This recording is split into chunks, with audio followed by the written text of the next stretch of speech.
오늘은 주연호 제5번째 주일이며 응급주일입니다. 민수기 6장 24절 26절 말씀을 힘입어 하나님을 예배하는 자리로 나아갑시다.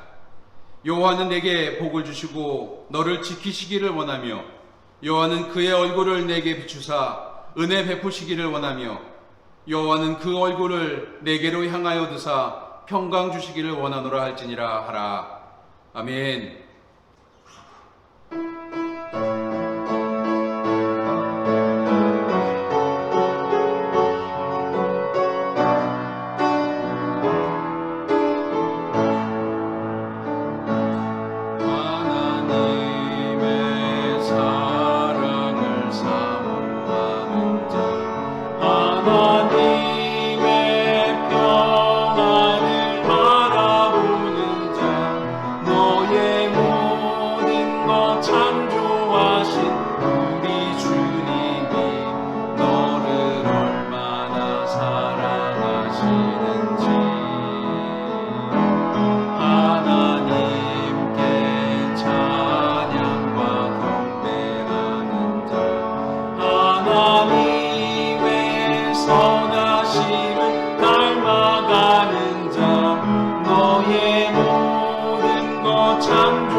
땅을 구원한 십자가 나로 따라 생명을 버리면서까지 나를 사랑한 당신, 이 작은 나를 받아주고 나도 사랑하오.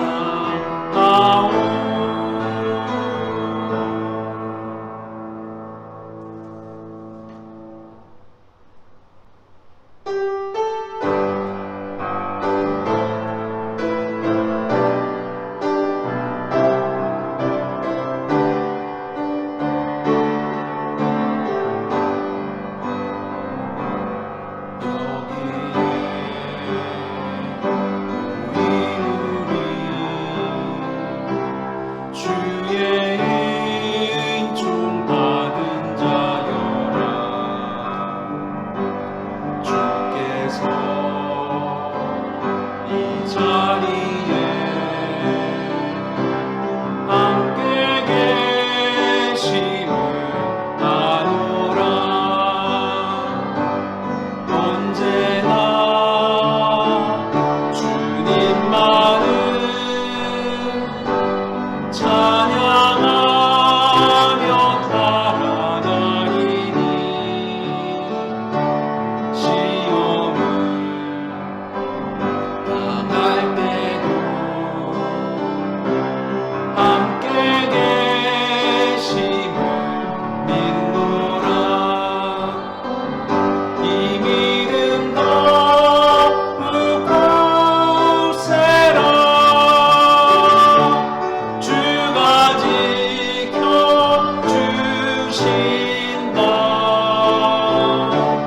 어두운 밤에도 주의 밝은 빛 인도하여 주신다. 주의 뜻 이루어지는 날까지 믿음 더욱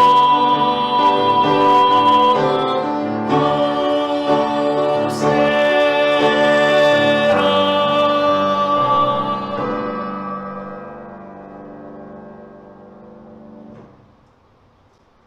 전능하사 천지를 만드신 하나님 아버지를 내가 믿사오며 그 외아들 우리 주 예수 그리스도를 믿사오니 이는 성령으로 잉태하사 동정녀 마리아에게 나시고 본디오 빌라도에게 고난을 받으사 십자가에 못 박혀 죽으시고 장사한 지 사흘 만에 죽은 자 가운데서 다시 살아나시며 하늘에 오르사 전능하신 하나님 우편에 앉아 계시다가 저리로서 산자와 죽은 자를 심판하러 오시리라. 성령을 믿사오며 거룩한 공회와 성도가 서로 교통하는 것과 죄를 사하여 주시는 것과 몸이 다시 사는 것과 영원히 사는 것을 믿사옵나이다. 아멘. 교독문 63번 시편 145편입니다. 함께 교독하도록 하겠습니다. 왕이신 나의 하나님이여, 내가 주를 높이고 영원히 주의 이름을 송축하리이다. 내가 날마다 주를 송축하며 영원히 주의 이름을 송축하리이다. 여호와는 위대하시니 크게 찬양할 것이라. 그의 위대하심을 측량하지 못하리로다. 대대로 주께서 행하시는 일을 크게 찬양하며 주의 능한 일을 선포하리로다. 주의 존귀하고 영광스러운 위엄과 주의 기이한 일들을 나는 작은 소리로 읊조리리이다. 사람들은 주의 두려운 일의 권능을 말할 것이요 나도 주의 위대하심을 선포하리이다. 그들이 주의 크신 은혜를 기념하여 말하며 주의 의를 노래하리이다. 여호와는 은혜로우시며 긍휼이 많으시며 노하기를 더디하시며 인자하심이 크시도다. 여호와께서는 모든 선을 선대하시며 모든 것을 선대하시며 그 지으신 모든 것에 긍휼을 베푸시는도다. 여호와여, 주께서 지으신 모든 것들이 주께 감사하며 주의 성도들이 주를 송축하리이다. 아멘. 이 시간 예배를 위해서 조근한 장로님 기도 인도하시겠습니다. 언제나 변치 않는 사랑으로 우리를 지켜주시는 하나님 아버지, 끝없이 우리를 격려하시고 위로하시는 하나님이심을 믿습니다. 주님이 정해신 거룩한 이날, 주님 전에 나가지 못하고 이렇게 영상으로 주님께 마음과 영혼을 다해 예배 드립니다. 받아 주시옵소서. 우주 만물을 창조하신 하나님 홀로 영광 받으시옵소서. 새로운 2021년 한 해를 주시어 1월 한 달을 잘 보내게 해주시고 이제 세 달인 2월의 첫 주를 맞이하게 해주셨습니다. 감사합니다. 사랑하는 가족, 주부들을 그리고 사랑을 나눌 이웃들을 주시고 어려운 코로나 상황 속에서도 그들과 더불어 건강과 기쁨으로 생활하며 새로운 일들과 어려움에 도전하며 굳세게 나아가게 하여 주심에 감사드립니다. 이 추운 겨울에도 눈 덮인 풀숲 속에서 발견되는 설화와 같이 아름다운 사랑이 어려움에 처한 이웃들에게 베풀어지고 있으며 세상을 둘러볼수록 주님이 가르쳐준 사랑이 각박한 세파 속에서도 꿋꿋이 피어나고 있음을 발견합니다. 하나님 아버지의 은혜 더욱 감사드립니다. 하나님 아버지, 지난 한 주간을 돌이켜 봅니다. 주님께 순종하려 했지만 그렇지 못하고 세상과 적당히 타협하기에 바빴습니다. 때로는 주님을 잊고 부인했으며 말씀에 순종치 못했습니다. 적당히 합리화하고 내 기준으로 해석하며 스스로 위로했습니다. 이 시간 모든 죄와 허물을 내어놓고 회개하오니 불쌍히 여기시고 용서하여 주옵소서. 이 시간에 머리 숙여 기도하는 성도들을 기억해 주시기를 간구합니다. 아직도 요동치고 줄어들지 않고 있는 코로나19 사태로 온 세상이 어려운 가운데 있습니다. 건강 문제, 경제적인 문제, 그리고 그로 인한 여러 가지 염려로 모두가 고통 가운데에 있습니다. 하루속히 코로나 바이러스 염려에서 벗어나게 해 주시옵소서. 혹 병마에 시달리는 성도들은 굳건한 믿음으로 주님께 기도하게 하여 주시옵소서. 모든 것 주님께 맡깁니다. 도와주시옵소서. 또한 우리 믿음의 성도들 세상 살아가는 데 필요한 물질이 부족치 않게 해주시며 다가오는 설 명절에는 가족 간, 친지 간 화목함이 있게 해주시고 더불어 주님의 사랑을 전하는 만남이 있게 해 주시옵소서. 그런 중에도 어려움 속에 있는 이웃들, 가족들을 만날 수 없는 실향민, 외국인 근로자들을 생각하면서 그들을 위로하고 다 함께 나눌 수 있는 여유도 갖게 하여 주옵소서. 이 시간 주님의 말씀을 전하는 목사님께 능력을 주셔서 그 말씀 속에서 우리 성도들이 주님의 음성을 듣게 하시고 두려움과 떨림과 기쁨으로 주님을 비울 수 있게 하여 주옵소서. 성도들을 직접 대면치 못하고 영상으로 예배를 드릴 수밖에 없는 목사님의 답답한 심정을 헤아려 주시고 조급하지 않게 하여 주시고 이런 환난의 때에 주시는 하나님의 뜻을 잘 살펴 이해할 수 있는 은총을 내려 주시옵소서. 매일매일 드리는 목사님의 간절한 기도에 응답하여 주시옵소서. 이 모든 말씀 예수님의 이름으로 기도드립니다. 아멘.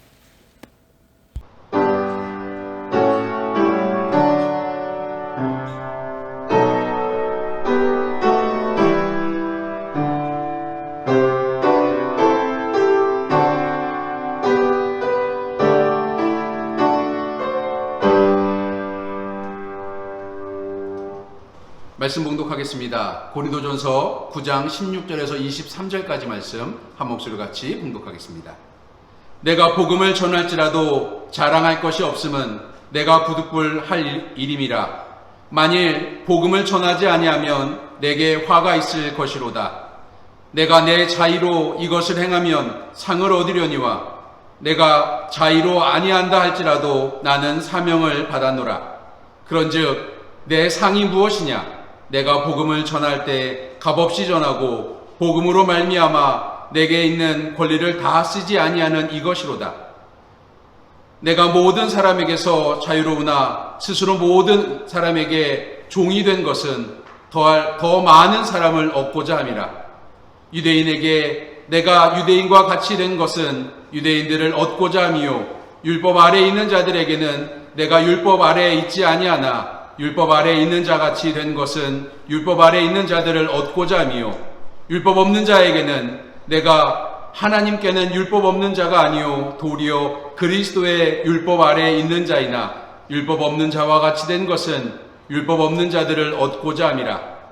약한 자들에게 내가 약한 자와 같이 된 것은 약한 자들을 얻고자 함이요 내가 여러 사람에게 여러 모습으로 된 것은 아무쪼록 몇 사람이라도 구원하고자 함이니 내가 복음을 위하여 모든 것을 행함은 복음에 참여하고자 함이라. 이는 하나님의 말씀입니다. 아멘. 이 시간 우리 김재률 학생 특별 찬양 읽도록 하겠습니다.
귀한 찬양 감사합니다. 우리 김재률 학생 코로나 여러 가지 힘들고 어려울 텐데 교회에 헌신하겠다고 또 특송하겠다라고 꽤 오랫동안 준비한 것으로 압니다. 김재률 학생 감사하고 또 우리 귀한 찬양, 하나님께 영광 돌리는 찬양으로 하나님께서 받으실 줄 믿습니다. 코로나 때문에 힘들고 어려운 상황 속에 우리가 많은 것들이 좀 변해가고 있어요. 기도도 이렇게 녹음 파일로 또 영상 파일로 받아서 편집에 포함되는데, 혹시 특송하고 싶으신 분들, MR을 깔거나 뭐 여러 가지로 특송하고 싶으신 분들 영상 파일로 만들어서 보내주시면 우리 예배에 편집해서 함께 하도록 하겠습니다. 동참해 주시길 부탁드리겠습니다. 주 안에서 우리 아름다운 가족 여러분 평안하시기를 간절히 소망하고 기도하고 있습니다. 하지만 코로나 확진자 숫자가 연일 400명대를 오르락내리락 하고 있는 현실을 살아가고 있습니다. 무엇보다 안타까운 것은 이 확진자 숫자에 교회에서 발생되는 확진자의 숫자가 끊이지 않고 계속된다는 것이 너무 안타까운 현실을 우리는 살아가고 있습니다. 어느 날 이렇게 기사를 읽다 보면 굉장히 기분 나쁘기도 하고 화가 나기도 하고 약이 오르기도 합니다. 하지만 그럼에도 불구하고 우리 아름다운 가족 여러분들 모두가 이 시대 속에 그리스도인으로 사회적 책임을 지고 이웃을 사랑하는 그리스도인으로 살아가시기를 다시 한번 부탁드리겠습니다. 그렇다고 한다면 오늘 우리가 나눌 말씀에서 우리들의 교회는 어떤 모습이어야 될까를 좀 고민해 봤으면 좋겠습니다. 마가복음 1장 38절 말씀에 보면 예수님께서 이렇게 말씀하십니다. 나는 말씀을 전파하러, 나는 말씀을 선포하러 이 일을 하러 왔다 라고 말씀하십니다. 결국 교회가 해야 될 일들은 무엇이냐면 하나님의 사랑인 복음을 전하는 것이고, 또 이 땅에 오신 그 사랑을 전하기 위해 복음으로 오신 예수 그리스도를 그 가신 그 길을 따라가는 것이 우리들의 교회가, 우리 그리스도인들이 해야 될 일이라는 거예요. 여러분, 그렇다고 한다면 우리 그리스도인들은 그 모습을 따라가는 사람이기 때문에 그리스도인이라고 하는, 그리스도의 영향력을 받은 사람이라고 하는 이름을 가진 사람이 되었습니다. 예수님이 이 땅에 오실 때 어떻게 하셨습니까? 병든 자들, 아픈 자들을 치료하시고 그들과 함께 하기를 원하셨어요. 예수님의 사역에 우리가 좀 전에 읽었던 마가복음 1장의 39절 이하의 말씀을 쭉 읽다 보면 그 말씀 속에서 등장하는 것은 예수님이 이 땅에 오셔서 말씀을 선포하는 일보다 오히려 그들과 함께 살아가고 병들고 소외받은 이들을 고치고 그들을 회복시키시고 치유하시는 일을 치중한 것처럼 보일 때가 더 많았다는 거예요. 그런데 지금의 교회들의 모습을 한번 보세요. 지나치도록 그리스도인답지 못할 때가 너무나 많이 있잖아요. 한쪽에서는 예배당이 미어 터질도록 나날이 높아져가고 넓어져가고 화려해져가고 있어요. 요즘에 비대면 영상 예배가 활성화되면서 교회 안에 일어나는 붐들이 무엇이냐면 화려한 최첨단 기계들이 교회 안으로 들어오기 시작합니다. 4K, 8K 카메라들 달리기 시작하고요. 음향 시스템 달려가기 시작하고요. 그리고 여러 가지 편집 도구들과 여러 가지 편집 기계들이 교회 안으로 들어가기 시작합니다. 어느 교회는 방송국 수준의 방송 장비를 갖추었다라고 하는 이야기를 듣기도 했습니다. 여러분, 그런데 그 교회 안에 정의나 사랑이나 도덕이나 양심이나 진리가 과연 그 최첨단 기계만큼 들어있을까? 저는 가끔 그것이 의문이기도 합니다. 물론 더 좋은 기계로, 더 화려하고 더 깨끗한 기계로 교인들에게 예배를 깨끗하게 보는 것, 그것은 저도 찬성하는 바입니다. 하지만 지금 우리들의 세상을 한번 보자고요. 젊은이들과 중년층들이 없어서 궁핍하게 일하고 싶어도 일을 하지 못하고 있습니다. 연세 있으신 분들은 갈 곳이 없어요. 서 있을 곳이 없어요. 외출조차 하지 못하는 시대를 살아가고 있어요. 과연 이것이 그리스도인들의 교회일까요? 우리는 여기서 다시 한번 생각해 봐야 합니다. 오늘 우리 장로님 기도 내용 중에 어려운 이웃, 특히 외국인 노동자를 향한 기도의 내용 하시는 것을 보고 참 많이 감동을 받았습니다. 우리가 원하는 일은, 우리도 힘든 현실 속에 살아가는 것을, 이 속에서 우리가 원하는 것은 구원받고 회복되는 것을 원합니다. 그런데 나만 구원받고 나만 회복되면 과연 주님이 기뻐하시겠냐는 거예요. 이웃을 돌보는 것, 그 이웃을 위해 기도하는 것, 그 이웃에게 마음을 다하고 그 이웃의 눈을 맞추고 그들에게 복음을 전하는 것, 특별히 소외받고 어려운 이들에게 우리들의 마음을 주고 하나님의 사랑을 전하는 것, 이것이 우리들이 이 땅에서 해야 될 일입니다. 바울이 그토록 원했던 교회의 모습이 바로 이런 모습이에요. 그런데 2000년이 지난 지금 우리들의 교회의 모습을 보세요. 바울이 원했던 교회의 모습과 같은 모습을 가지고 있을까요? 바울이 원하는 교회의 모습은 어쩌면 우리들의 현실 속에서는 영원히 이루어지지 않는 이상향 같은 것으로 남아있을지도 모릅니다. 하지만 우리는 그럼에도 불구하고 예수께서 살아가신 삶, 바울이 평생 헌신하며 원했던 공동체, 그 모습을 이루려고 하고 그것을 위해 다가가는 모습으로 살아가야 합니다. 혹자들은 교회가 내리막길을 걷기 시작했다라고 이야기합니다. 교회 멸망의 시대, 교회 종말의 시대를 살아가고 있다라고 이야기합니다. 당연한 것일 거예요. 교회가 사랑이 없었으니까, 교회가 이웃을 사랑하지 못했으니까, 교회가 예수께서 가신 길을 걸어가지 못했으니까. 그럼에도 불구하고 우리들은 그 복음을 향해, 그 하나님 사랑을 향해 포기하지 않고 이렇게 예배드린 이유는 하나님께서 우리를 통해 하실 일들이 분명히 존재한다는 거예요. 우리 아름다운 가족 여러분, 이미 12월 첫째 주부터 시작해서 10주 가까이 지나가는 동안에 우리는 비대면 영상 예배로 예배를 드리고 있습니다. 예배 드리는 것이 핸드폰 하나, 노트북 하나 펼쳐놓고 TV 앞에 앉아서 예배 드리는 것이 굉장히 힘들고 어색하고 낯선 상황입니다. 하지만 그럼에도 불구하고 우리들의 공동체는 그리스도의 사랑을, 그리스도께서 걸어가신 그 길을 걸어가는 공동체가 되어야 될 것입니다. 우리 아름다운 가정 여러분들이 그 마음을 가지고 이 땅을, 또 이 시대를 살아가기를 간절히 소망하며 기도하겠습니다. 예수를 따르고 교회다움으로써 회복하기 위해서 우리 그리스도인들에게 가장 중요한 것이 무엇일까요? 바로 복음을 듣고 믿고 깨닫고 복음으로 살아가는 것입니다. 그러나 우리는 조금만 방심하면 예수의 복음의 뜻이 아닌 다른 것에 관심을 기울이고 그 유혹에 넘어가고 힘들어지고 또 낙심할 때가 찾아옵니다. 복음보다 세상 유혹이 더 중요하게 여겨질 때가 있어요. 여러분, 교회의 성도들은 각기 다른 경험과 각기 다른 종류의 지식과 각기 다른 출신 성분이 다르고 여러 윤리의식이 다르고 여러 모습으로 다른 모습을 지니고 있어요. 그래서 교회에서 여러 가지 일어나는 일들의 갈등은 어쩔 수 없이 일어나는 일들일 거예요. 그러면 오늘 우리들의 삶 속에서 우리들의 교회의 모습은 어때야 될까요? 그 갈등이 있지만 그럼에도 불구하고 하나님 사랑으로 그 갈등을 위해 서로 양보하고 용서하는 모습이 교회의 모습이어야 될 거예요.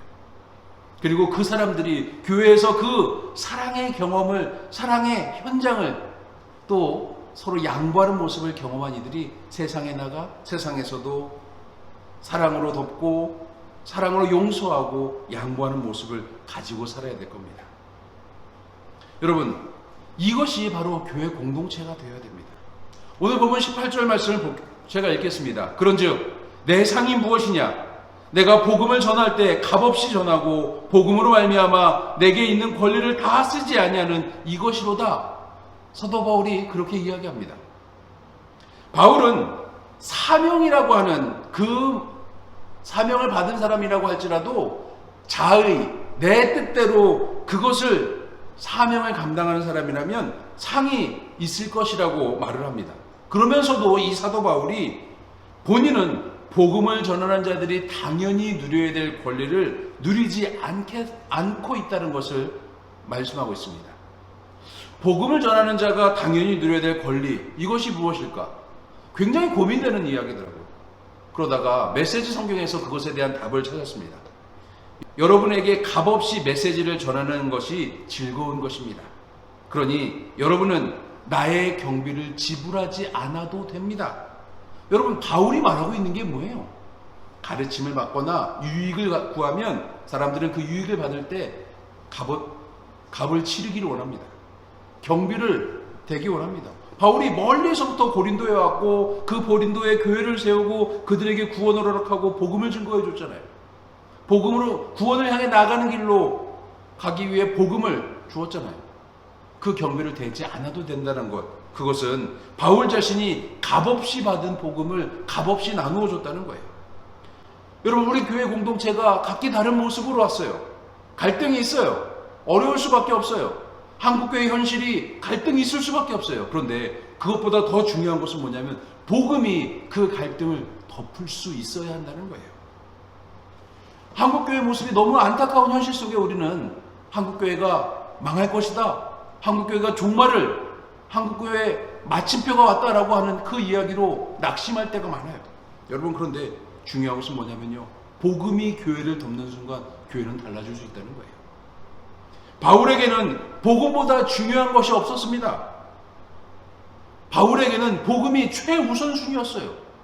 그러면 우리 그리스도인들에겐 무엇이 최우선순위여야 돼요? 교회가 성장하고 부흥하고 교회가 아름다운 건축물을 갖추고, 아니요. 우리에게 최우선순위, 우리들에게 최고는요, 복음보다 중요한 것이 없어야 됩니다. 바울처럼 우리도 복음이 최고가 되어야 돼요. 바울은 사명을 감당하기 위해서 3번이나 전도여행을 다니고 매도 맞고 죽을 위기에 처하고 독사에 물리기도 하면서 또 사형 언도를 받고 로마로 압송돼 가면서까지 복음을 언제 어디서나 복음을 증거했어요. 여러분, 바울이 선교적 삶을 살아가기 때문에 우리에게 복음이 증거됐습니다. 그러면 오늘 우리들의 삶은 그럼에도 불구하고 바뀌지 않는 한 가지 사실, 그것은 나를 위해 죽으신 예수 그리스도가 복음이라는 것이 무엇보다 중요한 삶을 살아가야 한다는 거예요. 코로나 바이러스 때문에 힘들어요. 외출조차 못하고 사업은 힘들고 직장, 학교 모든 것이 힘든 우리들의 현실 속에서 복음이 우선순위가 되면, 하나님의 사랑이 내 삶을 가득 채우기 시작하면 우리가 거주하는 이곳에서 이웃에게 복음은 자연스럽게 나타날 수 있습니다. 사랑을 드러낼 수 있어요.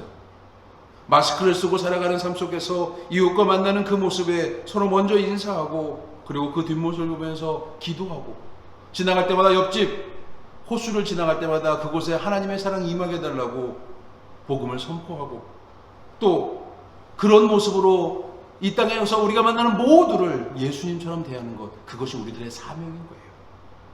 그리고 선교제에서 아무 꺼리낌 없이 복음을 위해 말도 다르고 문화도 선 그곳에 서 있는 그들을 위해서 기도하고, 그들을 위해 헌신하고, 그들을 향한 선교적 다짐을 하는 것, 그것이 우리들의 사명인 것입니다. 여러분, 그렇다고 한다면 오늘 우리들의 삶 속에서 복음이 우리들의 삶을 바꾸어 놔야 됩니다. 바뀌게 해야 됩니다. 아니, 우리가 바뀐 삶을, 복음 때문에 바뀐 삶을 살아야만 합니다.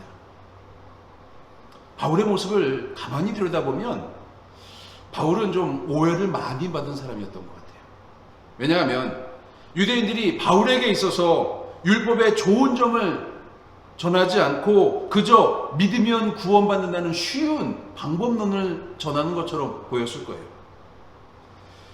유대인들이 바울을 바라보는 이방인들에게 가서 그냥 믿기만 해라 라고 하는 바울의 그 선교적인 모습은 유대인들에게 굉장히 배신으로 다가왔을 거예요. 유대교의 회당에 관한 율법이나 또 음식물에 관한 율법, 여러분, 이런 것을 관심을 가진 유대인들에게 이방인들은 바울이 말해주는 것이 정결 예식을 강조하고 음식을 가려먹기를 전혀 가르치지 않는 그런 바울의 모습을 보면서 유대인들은 저 변절했다고, 변절자라고 이야기했을 거예요.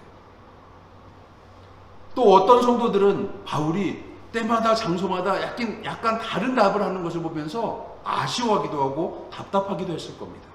예를 들어서 결혼을 하지 않는 것이 좋다, 바울은 그렇게 이야기한 적이 있습니다. 또 이어서 말하는 바울의 모습을 보면 뭐라고 하냐면, 하지만 욕정을 참지 못하겠다면 결혼해도 좋다라고 이야기합니다. 여러분, 이것들이 바울에게 있어서는 대충 현실과 타협한 모습으로 보여질 때가 너무나 많았을 거예요. 여러분, 아주 단편적인 예로 이것을 가지고 예를 들었습니다만, 바울은 스스로 모든 사람에게 종이 되기를 다짐했던 사람이에요. 오늘 본문 19절 말씀을 볼게요. 뭐라고 되어 있습니까? 내가 모든 사람에게서 자유로우나 스스로 모든 사람에게 종이 된 것은 더 많은 자를 얻고자 합니다 라고 말합니다. 바울이 다른 이들의 노예가 되기를 결심했다라고 하는 이 이야기를 우리는 잘 들여다봐야 합니다. 결국 바울은요, 복음만을 가지고 살길 원했어요. 바울은 복음을 위해서 민족, 종교, 지위에 따라 스스로 삶의 모습을 바꾸는데 주저하지 않았습니다.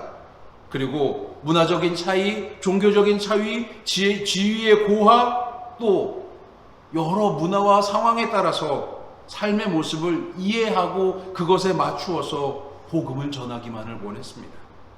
그래서 오늘 본문에서 바울이 이어서 하는 20절부터 22절까지의 말씀에서 바울이 분명히 이야기하는 거예요. 거기에 20절부터 22절까지 말씀을 보면 율법을 지키는 유대인들과 함께 있을 때는 율법의 예를 맞추어서 행동했을 겁니다. 율법을 모르는 자들에게는 율법을 가르치거나 그들이 이해하지 못하는 율법의 예를 보여주려고 하지 않았습니다. 사회적인 지위가 낮거나 경제적인 형편이 좋지 않은 사람들은 그 사람들의 생각을 이해하고 그들의 눈높이에서 낮아지고 그들과 함께 생활하기를 원했습니다. 여러분, 이게 우리들에게 필요한 그리스도인의 삶의 모습이에요. 오늘 주일이 지나고 이번 주간에 설 연휴가 있습니다. 예전 같으면 뻑적지근하게 친구들도 만나고 친척들도 만나고 가족들이 만나서 상을 차리고 밥을 먹고 교제하고 사랑을 이야기했을 거예요. 근데 5일 이상 집합금지가 돼버리니까 아마 이것들이 힘든 현실, 이런 모습이 힘든 현실을 우리는 맞이하게 될 겁니다. 여러분, 하지만 그럼에도 불구하고 우리가 바울처럼 우리가 만나는 사람들에게 눈높이를 맞추고 상황을 맞추고 환경을 맞추면서 그들에게 다가가고 그들과 만날 수 있는 사람들이 되어야 됩니다.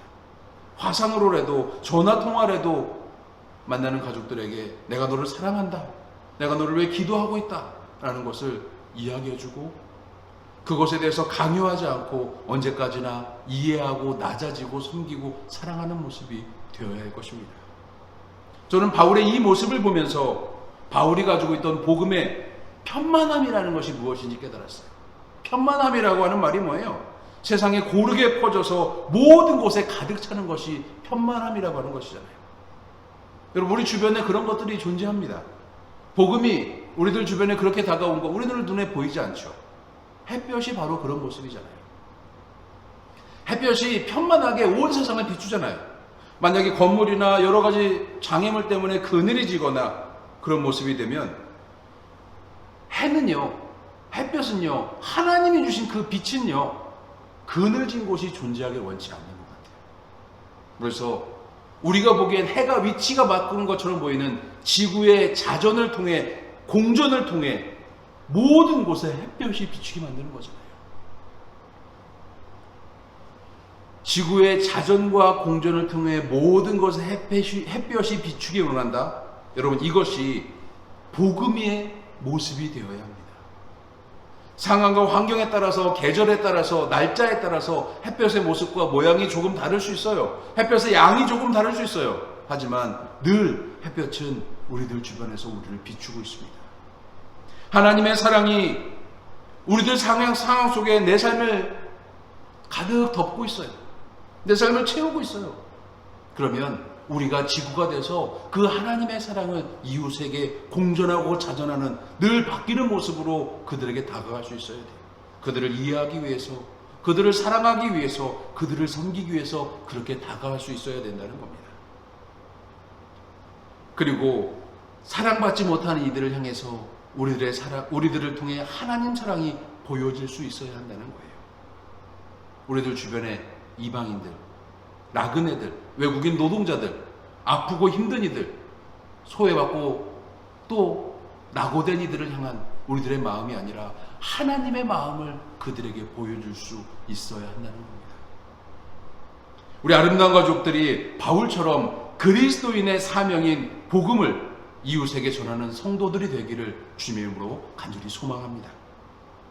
바울이 여러 오해를 받은 이유는 그 기준이 오로지 복음에 있었기 때문이에요. 기준이 복음에 있다. 그것은 바울의 삶의 모든 것은 복음이 통제하고 있었고 복음이 모든 것을 지배하고 있었다라고 말할 수 있습니다. 바울에게 복음은 십자가에 달리신 예수 그리스도의 겸손과 온유함이었습니다. 끝까지 세상 욕심과 욕망에 무릎 꿇지 않았던 참된 하나님의 아들의 삶의 모습을 보고 바울은 감동했습니다. 그 예수님과 인격적인 만남을 통해 바울은 변하기 시작했습니다. 높아지려고 하는 자를 낮추고 낮춰주려고 하는 자를 높이시는 하나님의 뜻을 바울은 깨닫고 그것을 실천하기 원했습니다. 바울은 성령께서 이러한 복음을 진리로 성도들을 인도한다는 사실을 깨달았어요. 바울에게 복음 이외에 어떤 것도 복음을 위해서 지혜를 따라 판단하고 결정하고 받아들이는 것이었어요. 복음 하나만 변하지 않으면 됐어요. 만나는 모든 사람에게 복음만 전할 수 있으면, 변질되지 않는 진리만 말할 수 있으면 바울은 그것 하나로 되는 사람이었기 때문에 오해를 받았던 거예요. 마치 예수 그리스도를 이해하지 못한 서기관들과 바리새인처럼 유대인들은 바울을 이해하지 못했을 겁니다. 그런 바울이 오늘 보면 23절에서 뭐라고 말씀합니까? 내가 복음을 위하여 모든 것을 행함은 복음에 참여하고자 함이라 라고 말하잖아요. 바울이 복음을 위해서 모든 것을 행하는 사람이었어요. 바울은 결국 모든 사람의 종이었지만 무엇보다 그리스도의 종이었고 복음의 종이었습니다. 이것을 이해하지 못하는 사람들은 바울을 쉽게 비난했을 겁니다. 율법을 무시했다고 비난했을 거예요. 이방인들의 문화를 쉽게 받아들이는 이상한 변절자 같은 유대인이라고 비난했을 거예요. 약자에게만 관대한 사람이라고 비판했을 겁니다. 그리고 그 당시 서기관과 율법학자 같은 지위가 높은 사람들에겐 대항하고 그들과 대거리라는 사람이라고 비난했을 겁니다. 그러나 바울은 이 모든 것이 누구를 위해서가 아니라 복음을 위한 것이라고 말하고 있는 겁니다. 자신 스스로 복음을 전하기 위해 어떤 상도 바라지 않기 때문에 누리는 권리라고 믿었습니다. 19절에서 말하고 있는, 오늘 보면 19절에서 말하고 있는 종이 된다는 것, 이것은 헬라어 에둘로사라고 하는 단어인데요, 노예가 되다라고 하는 뜻을 가지고 있습니다. 스스로 자신의 선택을 버리고 누군가의 노예가 되는 삶을 의미하는 것입니다. 바울 스스로의 선택을 버리고 그리스도의 종이 되기 원해서 그렇게 얘기합니다. 같은 단어가 어디서 써였나 보니까 고린도전서 7장 15절에 보니까 결혼관계에 믿지 않는 자가 떠나기를 원한다면 갈라서도 된다라고 하는 말에서 이 단어, 이런 일에 구애될 것이 없다라고 하는 말에 이 에둘로사의 어원인 둘로우라고 하는 단어를 사용합니다. 여러분, 즉 바울이 서로의 헌신이 필요한 관계를 서로 노예가 되어주는 관계로 이해하기 시작하는 거예요. 그렇기 때문에 노예가 되지 않으려면 서로 놓아주고 그들에게서 구애되지 않아도 된다라고 말하고 있는 겁니다. 바울의 이 깨달음은 오늘 우리들이 가족을 바라보고 이웃을 바라보는 모습에서 좀 다른 방법으로 바라볼 수 있어야 돼요. 바울은 스스로 예수 그리스도께 복종하고 노예가 되고, 또 그것 때문에 나와 종교가 다르고 색깔이 다르고 모습이 다르고 출신 성분이 다른 모든 사람에게 다가가서 종이 되길 원했습니다. 누군가를 지배하거나 명령하는 존재가 아니라 서로를 인정하고 스스로 섬기는 자가 되는 바울의 모습을 보면서 이번 명절 모두가 다 만날 수 없지만 우리들의 가족을 그렇게 좀 바라보는 그리스도인들이 되기를 소망합니다. 저는 설교를 준비하면서 많은 것을 깨닫고 또 후회하고 다시 다짐했습니다. 내가 만나는 가족에게, 내가 만나는 이웃에게 바울처럼 나는 과연 낮아질 수 있을까? 복음이라고 하는 모습을 가지고 살아가는 나는, 예수를 그리스도라고 고백하는 그리스도인이라고 하는 나는 그들을 섬기고 낮아지는 모습으로 사랑할 수 있을까? 복음의 뜻은 성도들 스스로가 서로를 겸손과 온유의 띠가 돼서 공동체를 조직하게 만듭니다.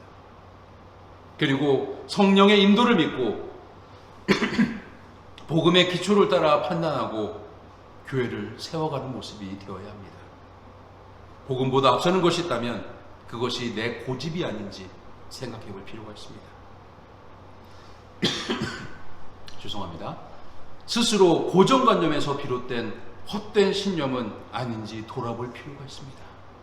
바울은 복음을 위해 율법에 흠없이 살았던 자신의 삶을 자랑할 것이 없다라고 말하는 거예요.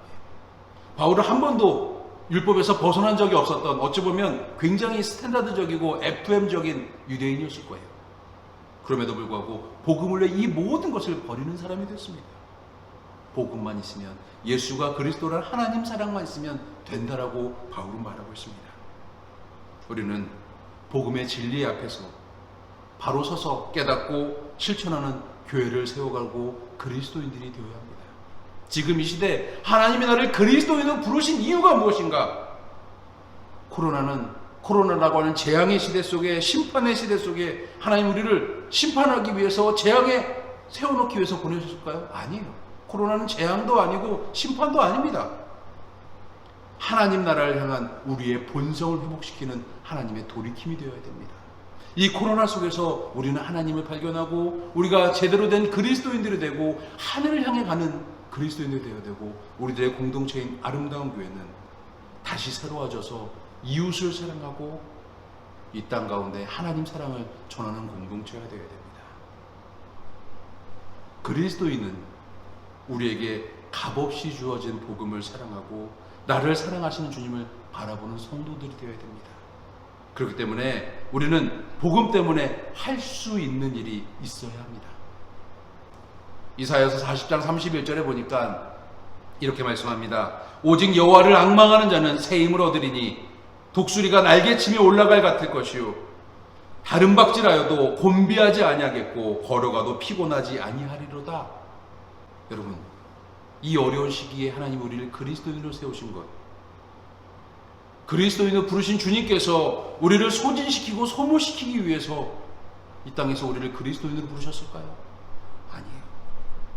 우리가 복음을 가지고 세상으로 나갈 때, 이웃을 위하고 사랑할 때 주님께서 우리에게 새 힘을 주시고 우리를 피곤치 않게 하실 분이라는 그 믿음을 가지고 세상에 나가야 합니다. 하나님을 앙망하는 자, 하나님을 바라보는 자는 오늘도 주님 앞으로 나가고 또 그 힘을 얻고 세상으로 나가는 그리스도인들이 될 수 있어야 합니다. 우리 아름다운 가족들이 다시 복음을 가지고 우리 주변의 이웃들에게, 이 설에 영상으로 만나든 통화로 만나든 직접 대면해서 만나든 우리 가족들에게, 친척들에게, 또 힘들고 아파하는 이들을 위해서 기도하고 그들을 위로하고 사랑하는 그리스도인들이 될 수 있어야 합니다. 주님이 우리와 함께 하십니다. 우리가 복음을 가지고 나갈 때 주님이 우리를 붙들고 계십니다.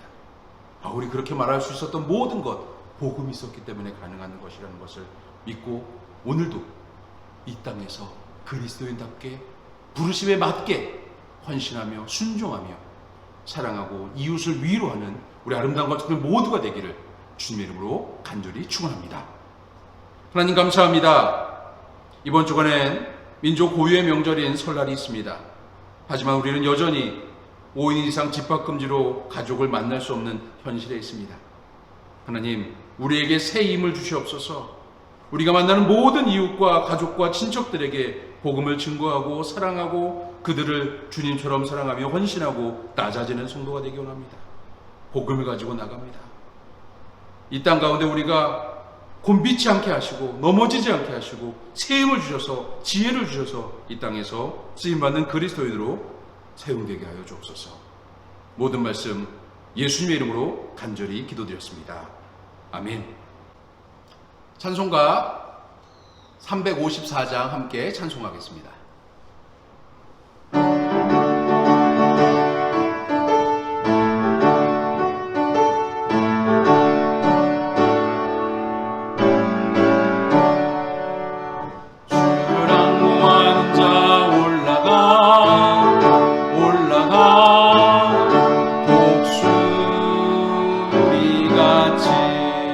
모든 싸움 이기고 근심 걱정 벗은 후 올라가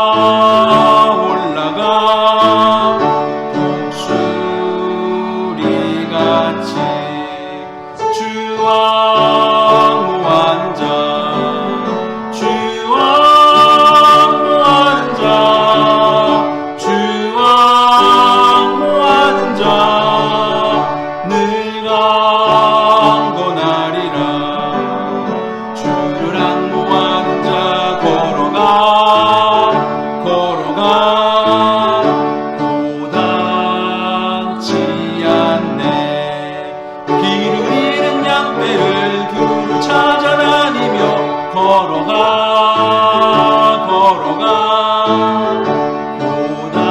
고단치 않네. 주와 무하는 자 주와 무하는 자 주와 무하는 자 능한 건 아리라. 주를 안무하는 자 달려가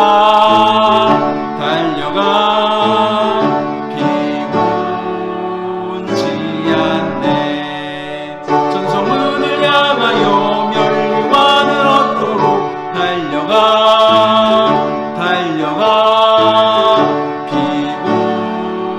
피곤치 않네. 주와 무하는 자 주와 무하는 자 주와 무하는 자 능한 건 아리라. 주를 안무하는 자 올라가 독수리같이 은혜 안에 뛰놀며 주의 영광 보리라. 올라가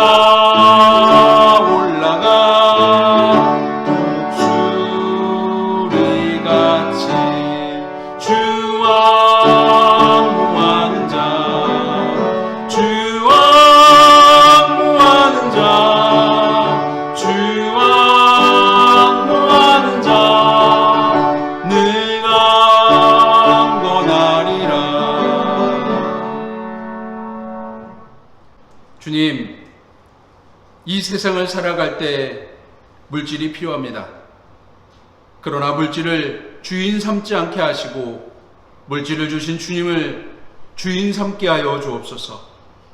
물질 때문에 시험 들거나 넘어지지 않게 하시고 물질을 통하여 주님의 영광을 드러내며 살기를 소망합니다.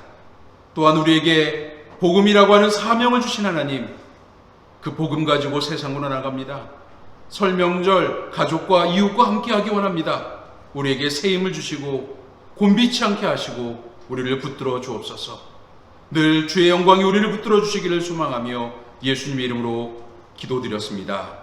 아멘.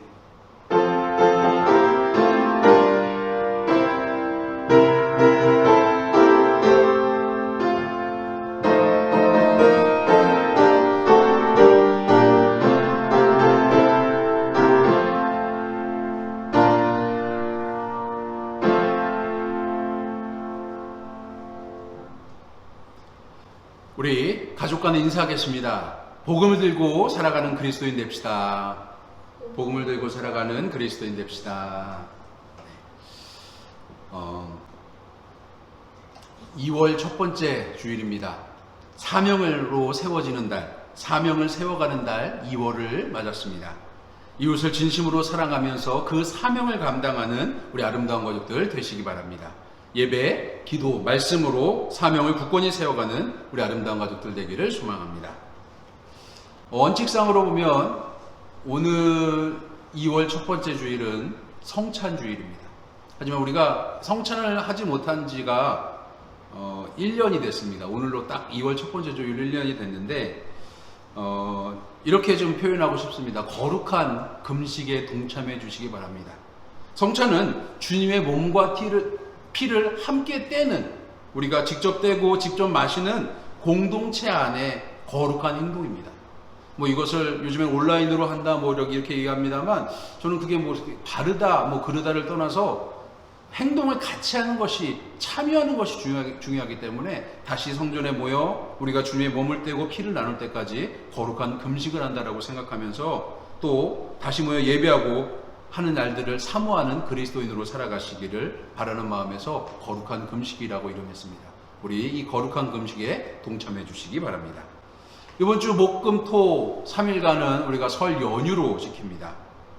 주중에 제가 여러분들을 가정 안에서 예배 드리시라고 지난 주중에 설 명절 예배문을 발송했습니다. 설 예배 전에 도착하려고 이렇게 준비해 놨으니까 여러분 그 예배문 가지고 예배하시고, 또 명절 기간 5인 이상 집합 금지 때문에 힘든 상황 속에서 가족을 위해서, 이웃을 위해 기도하는 성도들 되시기를 바랍니다. 사회적 거리두기 계속해서 이어가고 있습니다. 이웃을 사랑하는 마음으로 사회적 책임을 지닌 그리스도인으로 동참해 주시기 바랍니다. 예배를 통해 드려진 예물 교회 계좌로 입금해 주시기를 부탁드리겠습니다. 우리 아름다운 교회 영적 교제하는 교회 됐으면 좋겠다는 마음으로 이어가고 있습니다. 몸은 떨어져 있지만 서로를 위해서 기도하고, 속도원들과 선교회원들, 또 생각나는 교회들을 위해서 함께 기도하는 우리 아름다운 가족들 되시기를 주님의 이름으로 간절히 부탁드리겠습니다. 코로나19를 위한 중보기도 이어갑니다. 정오에 딱 1분, 저는 이렇게 핸드폰에 알람 맞춰놓고 1분 동안 기도하려고 애를 쓰고 있습니다. 뭐 이렇게 시간이 1년 이상 지속되다 보니까 1분 기도하는 게 쉬운 일이 아닌 것처럼 느껴질 때가 있어요. 바빠지기도 하고, 또 밥때랑 겹치면 여러 가지가 상황이 힘들게 하는데, 그래도 딱 멈추고 1분 정도 함께 기도했으면 좋겠습니다. 우리 아름다운 가족들이 코로나를 위해서, 코로나 소멸과 고통받는 이들, 또 고생하는 이들, 관련 종사자들, 또 교우들을 위해, 교회를 위해 함께 기도해 주시기를 부탁드리겠습니다. 우리 마지막 찬양 하도록 하겠습니다.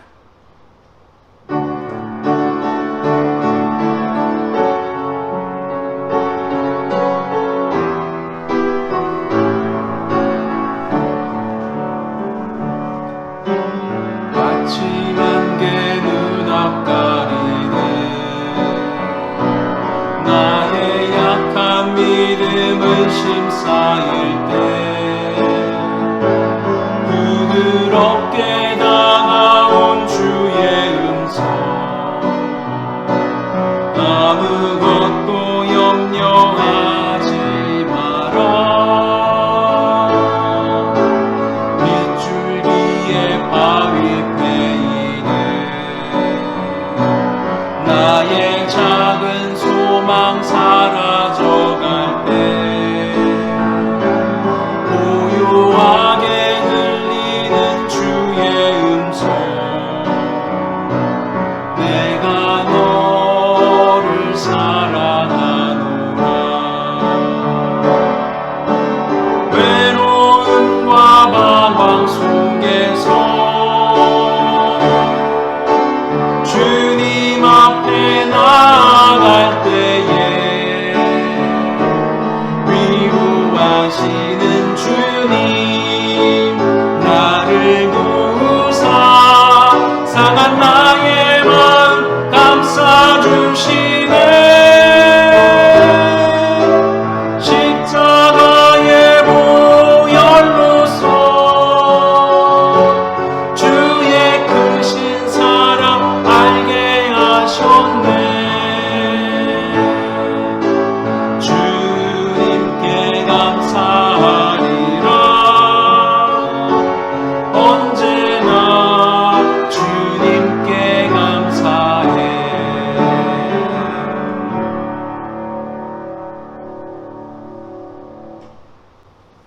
이제는 내가 나를 아는 것보다 나의 체질과 약함을 더 잘 아시는 그리스도 되신 예수의 은혜와 천하의 모든 것을 나에게 아낌없이 허락해 주시기를 기뻐하시는 아버지 하나님의 풍성하신 사랑하심과 내가 구하고 바라는 것들보다 더 좋은 것으로 응답해 주시는 성령의 교통하심이 복음의 말씀을 가슴에 품고 세상을 변화시키기 위해 세워진 곳에, 부르신 곳에서 복음의 사명 따라 살아가는 우리 아름다운 가족들 위해, 이 추석 명절 위해, 코로나 때문에 수고하고 애쓰는 모든 이들 위해 이제부터 영원토록 함께 하시기를 간절히 축원하옵나이다.